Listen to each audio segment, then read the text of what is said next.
अंधश्रद्धेकडे जाण्याचा कसा भाग असतो तो सांगतो. अक्कलकोटला स्वामीची ती पाठी मोठी अन्नछत्रात मूर्ती आहे. त्या मूर्तीच्या बाहेर उभारून ती अशी करत होती. ती सांगत होती की जर तुम्हाला यश मिळत नसेल, तुम्हाला नोकरीमध्ये यश मिळत नसेल, तुम्हाला संतती होत नसेल, आरोग्याचे प्रश्न असतील, तर तुम्ही नक्कीच तुमच्या कुलदेवता आणि कुलदेवीचं आराधना करा, तिला चोळी भरा, तिला नारळ द्या, नक्कीच तुमचं चांगलं.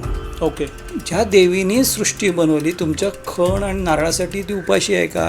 तुम्ही दिला नाही म्हणून ती तुम्हाला हे करणार आहे का? शिक्षा करणार आहे का? बरोबर बोलले. साधी गोष्ट की त्यासाठी तुम्हाला शिक्षा करणार नाही ती. तिनेच तो नारळ बनवला, तिनेच खण बनवला, तिनेच तुम्हाला बनवलं. सर्व तिचं जेव्हा पाहिजे तेव्हा ती घेऊ शकते. Correct correct. पण ती तुम्ही दिलं नाही म्हणून तुम्हाला त्रास देणार, म्हणजे ही मानवी प्रवृत्तीचं तुम्ही लक्षण परमेश्वरावर आरोपित केलं. करेक्ट.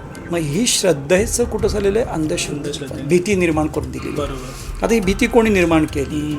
तर भीती तथाकथित लोकांनी निर्माण केलेली आहे, किंवा ज्यांचा धंदा चालला पाहिजे. करेक्ट. बरं, नारळ गेले पाहिजे, चोळी गेली पाहिजे, हार गेले पाहिजे, खडी सगळे ह्या लोकांनी ती तयार करून ठेवलं की एवढं जर दिलं तर परमेश्वर तुम्हाला चांगलं करेल. आपण दोन कारणांनी परमेश्वराची भक्ती करतो, एक भीती आणि एक अपेक्षा. करेक्ट. ह्या दोन गोष्टी परमेश्वराच्याकडे घेऊन जातात. जर भीती नसेल तर तुम्ही परमेश्वराकडे जाणार नाही, बरोबर. आणि अपेक्षा नसेल तरी जात नाही. करेक्ट.